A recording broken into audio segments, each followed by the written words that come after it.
사도행전 8장 14절에서 25절입니다. 우리 같이 천천히 봉독하겠습니다. 시작. 예루살렘에 있는 사도들이 사마리아도 하나님의 말씀을 받았다 함을 듣고 베드로와 요한을 보내매 그들이 내려가서 그들을 위하여 성령 받기를 기도하니 이는 아직 한 사람에게도 성령 내리신 일이 없고 오직 주 예수의 이름으로 침례만 받을 뿐이더라. 이에 두 사도가 그들에게 안수함에 성령을 받는지라.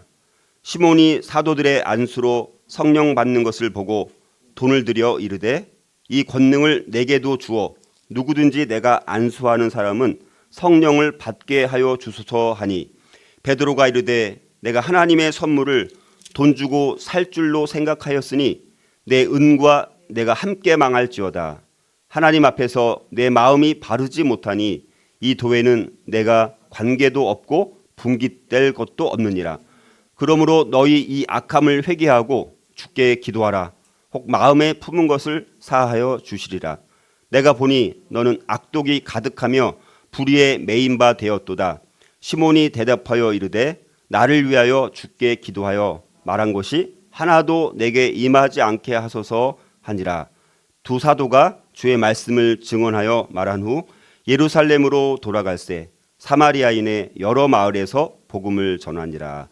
아멘. 자, 이제 오늘 우리 이제 초대교회 이야기 25번째를 우리가 이제 묵상하고자 합니다. 우리가 지난번 이제 스데반 집사가 순교를 당하고 교회에 첫 번째 대박해가 일어나서 이제 모든 사도들을 제외하고 모든 성도들이 다 흩어지게 되면서 그중에 이제 이 빌립 집사도 사마리아에 가서 이제 복음을 전하는, 그러니까 그런 고난과 역경이 오히려 복음을 전하는, 복음이 확장되는 그런 전환점이 되었던 것을 우리가 살펴봤는데요. 자, 그런데 이제 그래서 사마리아의 말씀을 받은 일이 이제 예루살렘에게도 전해지게 되어서 이제 예루살렘에 있는 사도들이 사마리아도 14절에 하나님의 말씀을 받았다함을 듣고 베드로와 요한을 보내게 됩니다. 그러니까 이제 베드로와 요한, 어떻게 보면 사도들 중에서도 가장 대표할 만한 이 두 사람이 사마리아에 가서 이 첫 번째로, 어떻게 보면 첫 번째로, 그러니까 여태까지는요 생각보다 상당 유대인들을 중심으로만 복음이 전해진 거예요. 그러니까 우리가 처음에는 뭐 아주 그냥 소수의 유대인들만 믿었구나 이렇게 생각을 하는데 그렇지 않고요. 우리가 지금 예수님 승천하시고 시간도 꽤 지났습니다. 상당히 많은 유대인들이 이미 믿은 상태에서, 근데 아직은 예루살렘 안에서만 복음이 이제 머문 상태입니다. 그게 원래 하나님의 뜻이 아니잖아요, 그렇죠? 그래서 이제 고난 박해를 통해서 오히려 흩어지면서 이제 사마리아까지 복음이 전해지게 되어지고, 근데 사마리아인도 복음을 받았다 함을 듣고 그게 어떻게 된 것이냐? 왜냐면 유대인들만 여태까지 복음을 받고 성령을 받았는데 아직 근데 물론 사마리아인은 성령은 또 아직도 안 받았어요.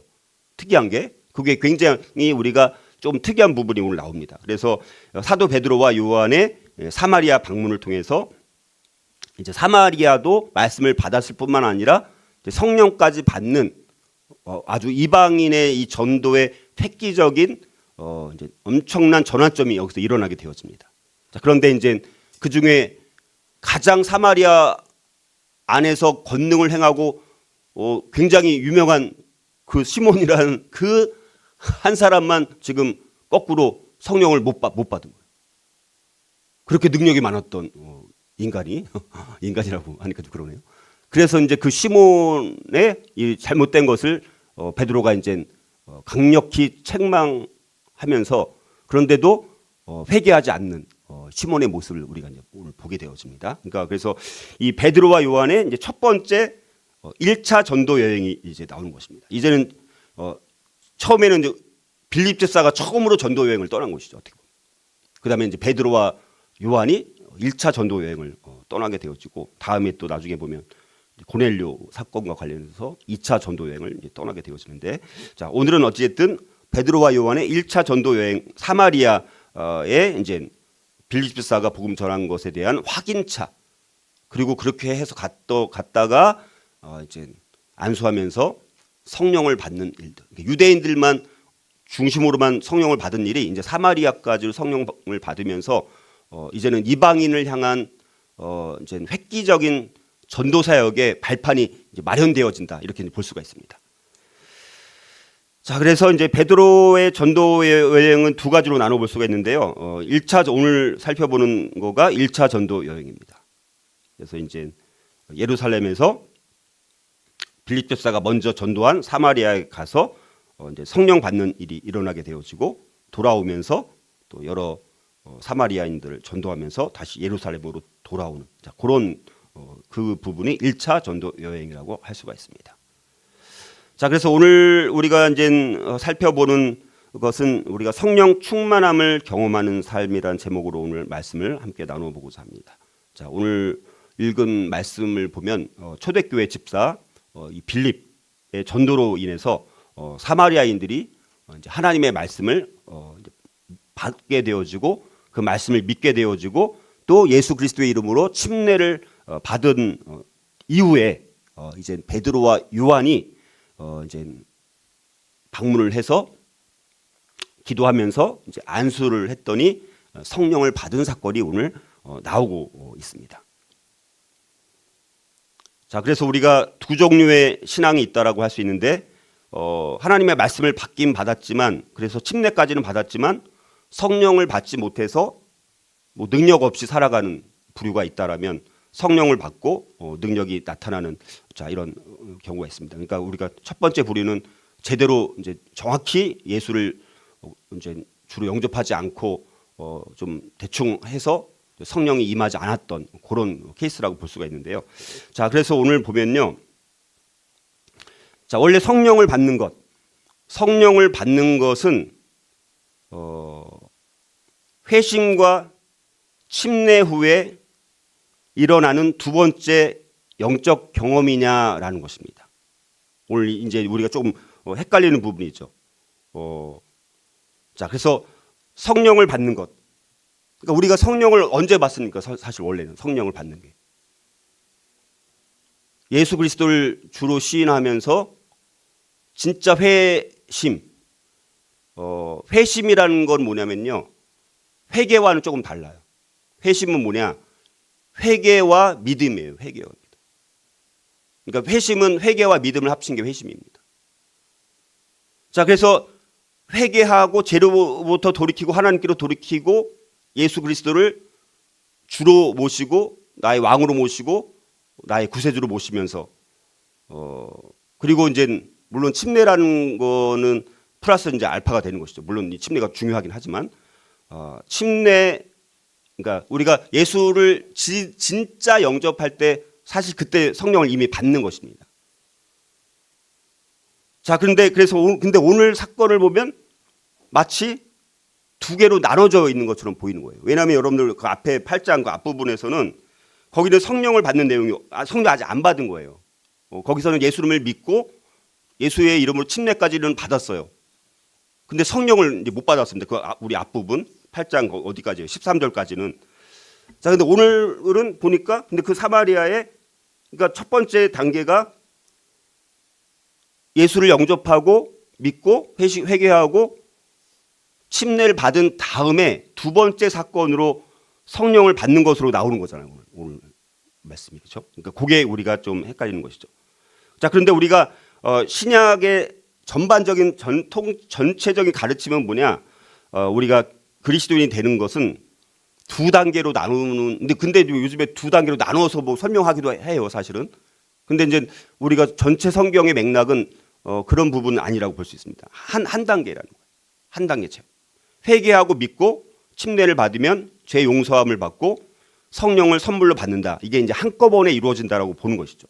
우리 보통 정통 우리 기독교에서 구원받는 과정을 보면, 그리고 사도행전 2장 38절에 이미 우리가 앞에서 살펴봤던 내용 중에 하나가 뭐냐? 베드로가 이르되 너희가 회개하여 각각 예수 그리스도의 이름으로 침례를 받고 죄 사함을 받으라. 그리하면 성령을 선물로 받으리니 이렇게 이제 말씀합니다. 그러니까 우리가 회심해서 회개해서 믿음으로 주를 영접하게 되면 그때 이미 성령님은 내주하시게 되는 것입니다. 그리고 그 다음에 성령의 내주하시는 성령의 통치함과 인도하심에 따라서 성숙한 그리스도인으로 점점 성화의 과정을 우리가 밟아가는 것. 우리가 이게 보통 정통 교리의 구원론의 이제 일부 몇 가지 순서가 뭐 많이 있지만 가장 대표적인 순서가 그렇게 이제 보는 것입니다. 그래서 우리가 이미 살펴봤던 것처럼 회개하고 침례를 받는 이거는 이미 살펴봤던 거 그냥 한번 언급하고요.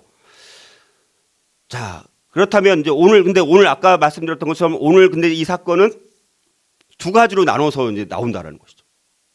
그러니까 회심을 하고 침례를 했어 이미. 근데 우리가 정통적으로는 정상적이면 이미 거기서 이제 성령을 이미 받은 것으로 이제 나와야 되는 건데, 근데 다시 성령을 받지 않은 상태에서 오늘 베드로와 사도 요한이 가서 이제 기도하면서 가서 이제 그 안수하고 하니까 성령을 받았다 그렇게 나오는 거잖아요. 그러니까 오늘 말씀은 두 단계로 나오는 거죠. 그러니까 우리가 생각하는 그 아까 한 단계로 다 그냥 한꺼번에 이루어진다라는 개념이 아니라 두 개로 나눠서 이렇게 나온다라는 것입니다. 자, 이거는 이제 좀 오늘만의 특별한 어떤 특수성이 있다는 것입니다. 지금 이제는 복음이 이제 유대 땅에서 예루살렘으로 시작해서 유대 땅까지는 조금 이제 확장됐다라고 볼 수 있습니다. 유대인들이 대부분 많이 믿었으니까. 그다음에 사마리아로 이제 확장돼야 되는데 아직 확장이 안 됐잖아요, 그렇죠? 이제 이방인을 향해서는 지리적으로도 그렇고 이방인을 향해서 첫 번째로 이제 복음이 제대로 증거되어진 것입니다.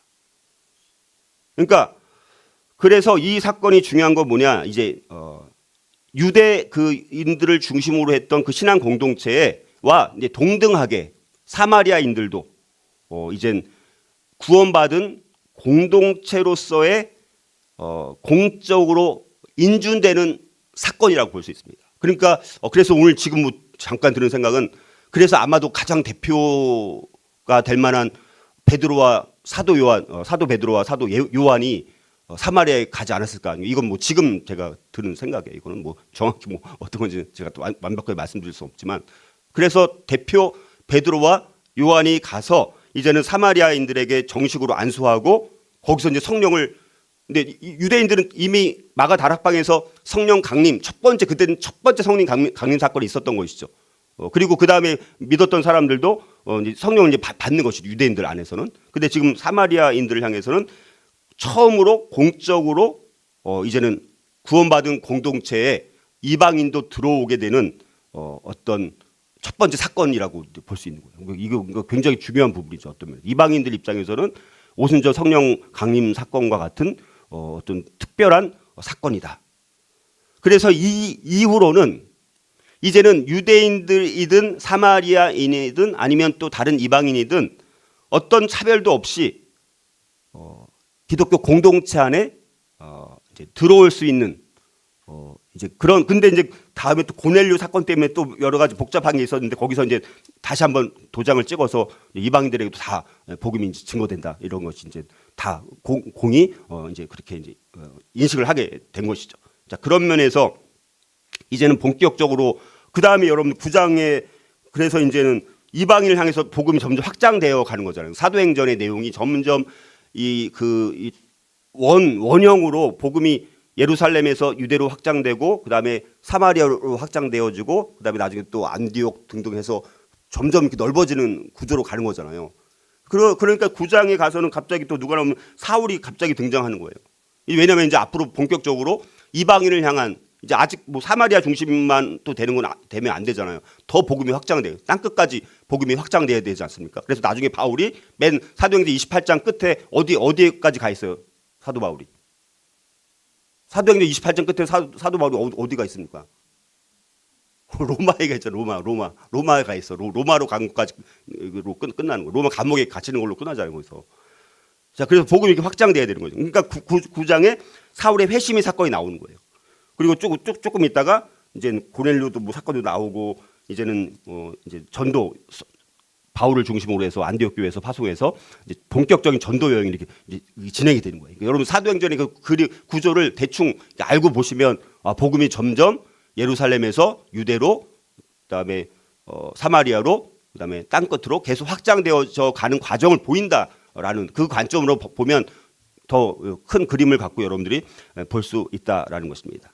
자, 그래서 이거는 굉장히 이젠 선교를 위해서, 특별히 초대교회가 선교를 위해서 이제 이방인들을 향해서도 이제 그들도 이제 성령을 받는 것을 통해서 선교가 확장되는 것이고, 그러나 우리가 이제 이 이후에는 결국 이제 한 단계라는 것입니다. 우리가 예수를 구주로 시인하고 침례를 받고 물과 성령으로 이제 거듭나면서 이제 성령이 그때부터는 이미 내주하는 것이다. 우리가 믿는 자가 되는 거듭나는 그때부터 성령은 내주하는 것이다. 우리가 이렇게 이제 보시면 되겠습니다. 근데 물론 이제 특별한 사건으로 성령의 어떤 특별한 체험을 하는 것이죠.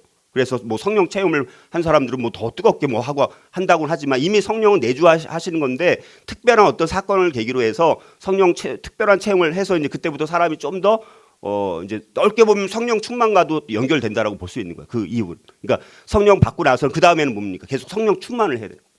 그래서 이제 우리가 살펴보는 게 뭡니까? 자, 침례를 받아서 물과 성령으로 중생한 성도는 그러면 더 이상 성령을 받을 필요가 없느냐? 자, 그런 개념이 아니라 성령을 받는 것과 성령 충만한 것은 구별해야 된다라고 말씀을 드렸잖아요. 그렇죠? 중생한 사람은 이미 성령을 받은 거예요. 중생하면서, 거듭나면서, 다시 태어나면서. 그러나 항상 우리가 성령 충만할 수 없으니까, 그래서 계속 성령 충만하라라고 명령을 하는 거예요. 너희는 성령을 충만하라. 성령을 충만해야 되는 것은 명령입니다. 성령 충만한 그리스도인들에게 성령 충만은 해도 되고 안 해도 되고, 내가 그냥 메마른 10년 가운데 그냥 편히 살다가 다시 내가 좀 편하게 쉬다가 나중에 또 다시 기도해서 내가 또 뜨겁게 신앙을 회복해야지, 이렇게 되는 게 아니라는 것입니다. 늘 성령 충만해요.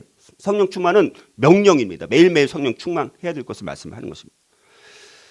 자, 그래서 우리가 오늘 이제 사마리아인들이 성령 받는 것을 보고 성령을 임하게 하는 권능을 얻고자 했던, 근데 시몬은 이걸 그 성령을 받는 이 과정 속에서 어떻게 보면 시몬이라는 사람은 좀 예외가 된 것이죠. 그래서 그 이유가 이제 여기 나오는 거예요. 그 이유를 오늘 살펴보는 것입니다. 그래서 사도들이 이제 이 시몬을 엄청 책망을 했죠. 막 돈 주고 살려고 하니까 성령 받는 거 보니까 신기하잖아요. 그래서 막 자기도 엄청나게 권능을 많이 행사했던 마술사 시몬인데 이 사도들이 와서 안수하니까 막 성령을 받고 이상한 일이 막 일어나는 거예요.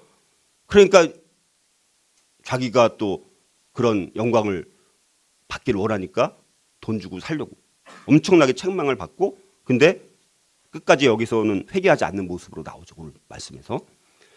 자, 그래서 그렇다면 우리가 이 성령의 충만함을 경험하기 위해서 우리는 어떻게 해야 되느냐? 물론 오늘 말씀은 성령 받는 것과도 관련되지만 넓게 보면 성령 충만함이라는 주제로 그냥 정해서 말씀을 살펴보는 거예요. 첫 번째는요, 악함을 회개해야 돼. 악함을 회개해야 돼. 자, 여러분들 이미 이 사마리아인들은 사마리아인들이 성령을 오늘 받게 했잖아요. 이 베드로와 요한이 안수하니까 성령을 받았습니다. 근데 이 사람들이 그냥 안수 받아서 성령을 받은 게 아니라 이미 앞에 우리가 8장 앞부분에서 지난번 빌립 집사를 통해서 선교를 통해서 이들이 예수를 주로 믿고 또 예수 그리스도의 이름으로 침례를 받았잖아요. 이미 이들은 진짜 예수님을 믿은 사람들인 거예요. 회심을 한 사람들입니다. 이미 회심을 했던 사람들이 여기서 안수를 받으니까 성령을 받은 거예요. 오늘 말씀은 그렇게 연결이 되는 거예요. 그러니까 앞에 있는 지난주 살펴본 내용까지 우리가 연결해서 이해를 하셔야 됩니다. 그런데 오늘 이제 그것이 성령을 안수해서 성령을 받으니까 그 회심했다라는 것을 이제 분명히 확인해줘서 진짜 믿는 사람들이 됐다라는 것을 이제 처음으로 사마리아인들을 향해서 이제는 성령이 임하는, 그래서 이 사람들이 진짜 완전한 성령까지 받은 이제 신자들이 된 것을 말씀을 하는 건데, 근데 문제는 뭡니까? 시몬이라는 사람이 문제인 거예요. 이 시몬이 마음이 어떻습니까? 하나님 앞에서 바르지 않았다는 것입니다. 21절, 22절 거기 한번 제가 읽어보겠습니다. 자, 책망하면서 너가 은과 함께 망할지어다라고 말하면서 하나님 앞에서 내 마음이 바르지 못하니 이 도에는 내가 관계도 없고 분깃될 것도 없느니라. 그러므로 너희 이 약함을 회개하고 주께 기도하라. 여기 이렇게 말씀이 나옵니다.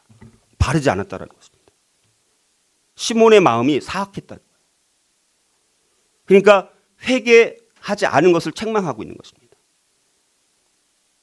잘못된 물질주의를 가졌을 뿐만 아니라 더 큰 능력, 권능을 얻기 위한 잘못된 목적을 가지고, 그러니까 그 방법도 잘못된 돈을 주고 살려고 했다라는 것이 책망을 받은 원인을 여기 분명히 말씀하고 있습니다. 여러분들, 그래서 여기 여러분들 우리가 여러분 성령은 다른 말로 말하면 뭐냐면요, 거룩한 영입니다. 거룩한 영. 성령은 거룩한 영이거든요. 자, 거룩한 영인데 지금 이 시몬이라는 사람은 지금 거룩한 영을 받아야 되는데 전혀 거룩과 정반대에 있는 사람이잖아요. 그렇죠?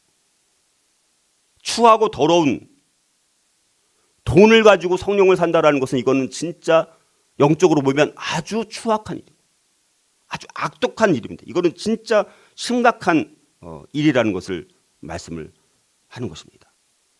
자, 그래서 그 악독한 죄성, 이걸 예수 그리스도의 대속의 피를 힘입어서 정결함을 받아서 돌이킨 사람만이 성령의 임하심을 경험할 수 있는데, 지금 이 시몬이라는 사람은 나머지 대부분의 사마리아인들은 빌립 집사의 전도를 받고 진짜 회심을 해서 더러운 것을 멀리하고 이런 마음으로 정말 깨끗한 심령으로 단지 성령만 안 받았을 뿐이지만 마지막 첫 번째 이제 사마리아인들을 향해서 전도한 것을 통해서, 그러나 이제 여기서 안수 받으니까 그렇게 진짜 마음을 다해서 예수님을 받아들인 사람들은 안수 받으니까 성령을 받게 되는 것입니다.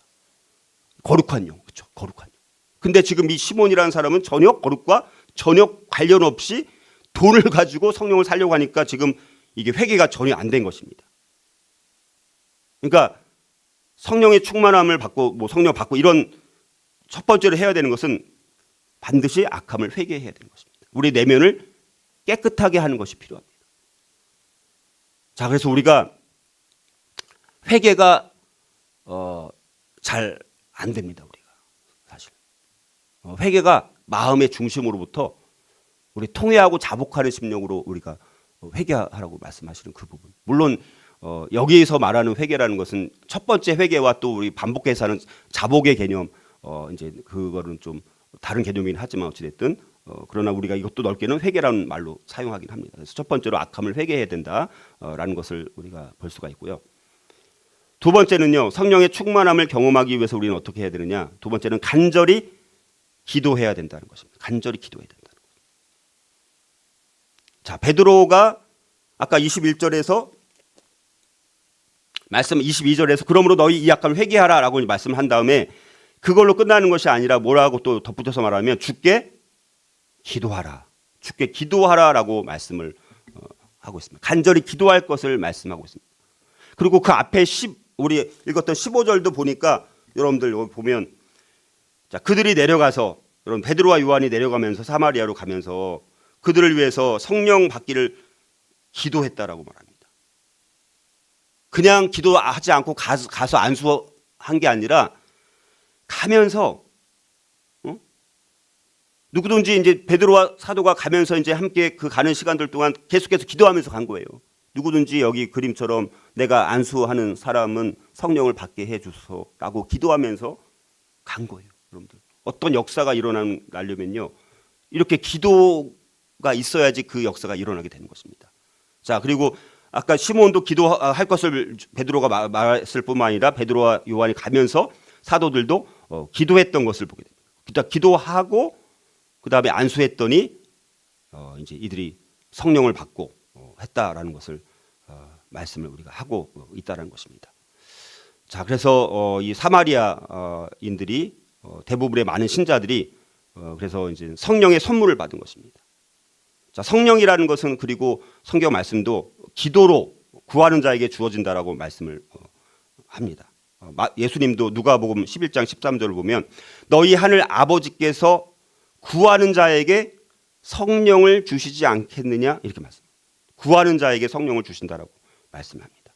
초대교회도 여러분들 처음 성령 강림이 임했을 때 아무것도 안 하고 갑자기 마가 다락방에 앉아 있었더니 성령 임한 게 아니라 거기서 뭘 했습니까? 한마음 한뜻으로 성령이 오기를 간절히 기도했습니다. 간절히 기도했을 때 성령 강림 사건이 있었다는 것입니다.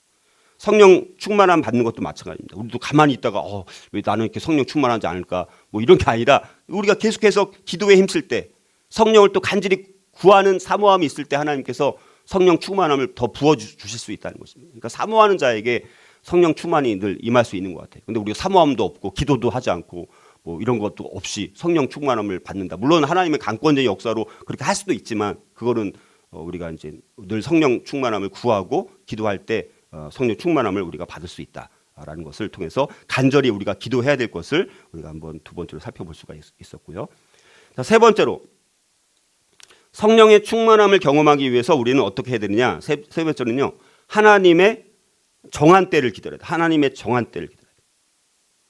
근데 시몬이 착각한 것은 뭡니까? 성령이 하나님으로부터 오는 하나님의 전적인 선물이라는 것을 아직은 전혀 깨닫지 못하고 완전히 세상적인 방법으로 그 돈 주고 살 수 있는 것이다. 이렇게 착각했다라는 것입니다. 여러분 성령은 세상에 어떤 것으로 얻을 수 있는 게 아닙니다. 돈으로 얻을 수 있는 게 아니에요. 오직 성령은 누구로부터 오는 거예요? 하나님으로부터 내리는 것입니다. 그리고 하나님의 주권적인 뜻에 따라 오는 거예요. 그리고 그 사람한테 가장 적절한 때 베풀어지는 것입니다. 성령 충만함을 받기 위해서는 그래서 우리가 하나님을 절대적으로 의지하면서 그분의 선하신 뜻과 목적에 따라서 우리에게 성령 충만함이 임하기를 겸손히 기다리는 것이 필요합니다. 내가 인위적으로 막 만들 수 없어요. 근데 물론 부흥주의라는 게 있죠. 부흥주의는 부흥이라는 것은 인간이 인위적으로 만들어낼 수 있다는 것입니다. 근데 그런 것은요. 반드시 오래 못 가고요. 반드시 부작용이 문제가 생깁니다. 인위적으로 만든 것은. 그러니까 하나님의 주권적인 은혜를 기다리고 하나님의 목적에 따라 이거를 기다리면서 겸손히 기다릴 때 하나님께서 적절한 때 성령 충만함도 마찬가지고 그거를 또 주시는 것을 우리가 보게 되면서 하나님의 정한 때를 우리가 기다릴 필요가 있다라는 것입니다. 1898년에 이제 스페인 미국 전쟁이 있었습니다. 쿠바랑 이제 필리핀 지역에 이제 그 당시 뭐 제국주의로 이 나라 두 나라가 가는 상황 속에서 이제 그 관련돼서 전쟁이 일어났는데 그 전쟁 중에서 그 루즈벨트 들어봤나요? 루즈벨트? 테오도르 루즈벨트는 이제 미국 대통령입니다. 그러니까 1차 세계 대전 그 전후로 해서 근데 이 사람이 이제 요 스페인 전쟁 때는 미국 전쟁 때 대령이었어요. 대령으로 전쟁에 참여를 했는데 이제 병사들이 이제 먹을 빵들이 많이 없어갖고 근데 이제 적십자 뭐 이런 데 가니까 뭐 거기서 빵을 뭐 얻는다 뭐 이런 뭐 정확한 소식은 아니지만 그런 소문을 듣고 이제 적십자를 전쟁터에서 찾아가가지고 우리 병사들이 지금 빵이 없어서 지금 너무 배고파 죽겠는데 좀 빵을 좀 살 수 없습니까? 이제 적십자 가서 이제 물었더니 그 적십자에 있는 가로사가 이제 말하는 게 빵을 돈으로 살 수는 없습니다. 이렇게 말을 하는 거예요. 그래서 이제 이거 안 되잖아요. 그래서 이제 높은 사람을 만났으면 좋겠다 그래갖고 높은 사람을 만나서 이제 이런 전후 사정을 막 얘기했더니 그 높은 사람이 루즈벨트 대령을 향해서 당신이 지금 뭔가 착각을 하셨네요.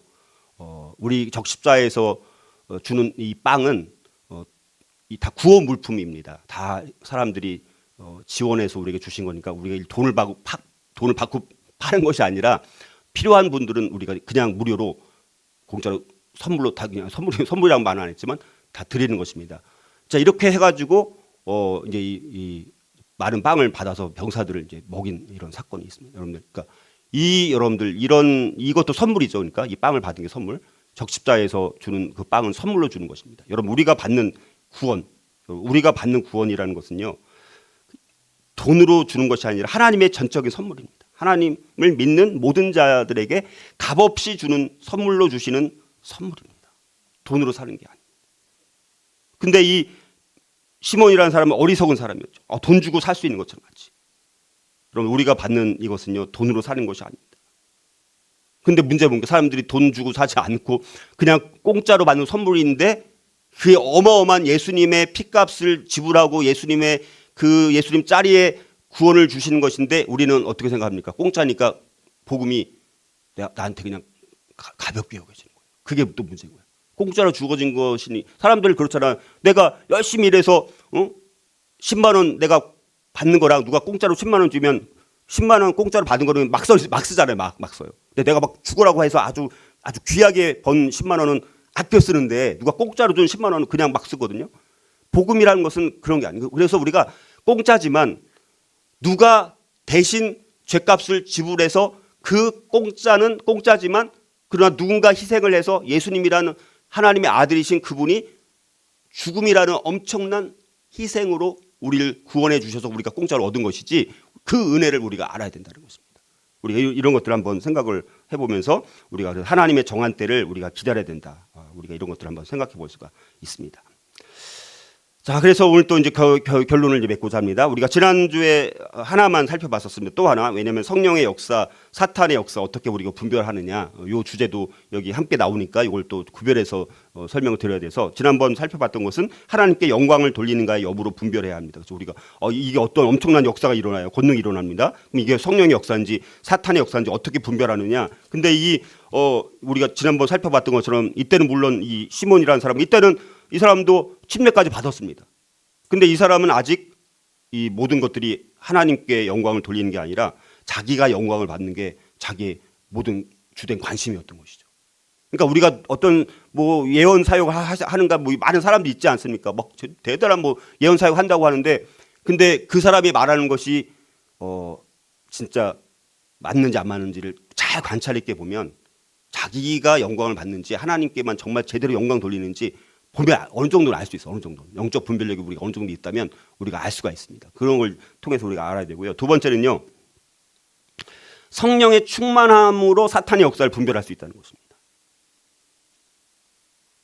그러니까 이게 이제 사도 요한일서 4장 1절을 보면 영을 다 믿지 말고 오직 영들이 하나님께 속하였나 시험하라라고 말씀을 하거든요. 성령의 역사, 사탄의 역사를 구별하는 것은 인간의 지혜로는 판단하기가 또 어렵습니다. 하나님의 특별한 도우심이 있어야지만 그걸 분별할 수 있어요. 근데 23절을 보면 여러분들 지금 이 베드로와 요한이 지금 이 두 사람 자체는 지금 엄청 성령 충만한 상태로 가고 있는 거예요. 기도하면서 갔고 또 성령 충만하니까 안수하니까 저 역사가 일어나는 것입니다. 그러니까 지금 일단 베드로와 사도 요한 자체가 엄청난 성령이 충만한 사람들이. 자, 근데 보니까 여기 이제 시몬이 돈을 들여서 이르되 이 권능을 내게 주어 누구든지 내가 안수하는 사람은 성령을 받게 하여 주소서. 자, 그러니까 베드로가 이르되 20절 내가 하나님의 선물을 돈 주고 살 줄로 생각하였으니 내 은과 내가 함께 망할지어다라고 말하면서 그러면서 22절 쭉 보면 그러므로 너희 이 악함을 회개하고 주께 기도하라. 꼭 마음에 품은 것을 하여 주시라. 내가 보니 여기 23절이 또 중요하죠. 내가 보니 너는 악독이 가득하며 불의에 매인 바 되었도다. 자, 베드로가 성령 충만한 상태에서 이제 이 돈으로 주고 사는 것 자체가 이제 잘못된 것은 그건 이제 그 책망을 한 거고 또 다시 이제 성령 충만해서 보니까 이제 영적 분별력이 생기는 것이죠. 23절은 앞부분과 차원이 좀 다른 것이죠. 자, 내가 보니 너는 악독이 가득하며 불의에 매인 바 되었도다. 라고 말하면서 이것이 굉장히 악한 영을 갖고 있다는 것을 분별해서 지금 보고 있다는 것입니다. 그러니까 우리가 필요한 것이 바로 이런 부분. 우리가 성령의 충만함이 있으면 우리가 다른 어떤 영적으로 분별을 해야 될 때마다 우리가 훨씬 더 성령 충만한 상태, 그거는 아까 말씀드렸던 막 회개해서 우리의 마음이 거룩한 영으로 내가 뜨겁고 내면이 깨끗해져 갖고 정말 맑은 영을 갖는 게 중요합니다. 이번 주 주일 설교 때 제가 이제 마지막 마무리하면서 이제 하나님의 음성을 듣는 것에 그러면 마지막 결론 중에 하나가 뭐 영을 맑게 하는 게 중요합니다. 영을 맑게 해야지 보이는 거예요. 영이 막 더럽고 막 거짓된 걸로 있고 회개하지도 않은 상태에서 죄악 가운데도 있고 하면 분별이 안 되는 거죠. 하나님의 음성을 들을 수가 없는 거지 않습니까? 자, 그래서 우리가 성령 충만해서 영을 맑게 하고 있는 그때라면 여기 베드로가 보니까 보이는 거예요. 보인다는 것입니다. 우리가 그래서 성령의 충만함으로 사탄의 역사를 분별해야 된다. 자, 이렇게 해서 오늘 이제 살펴봤습니다. 그래서 우리가 결론 우리가 성령 충만함을 경험하는 삶 세 가지 살펴봤습니다. 악함을 회개해야 되고 간절히 기도해야 되고 하나님의 정한 때를 우리가 기다려야 된다.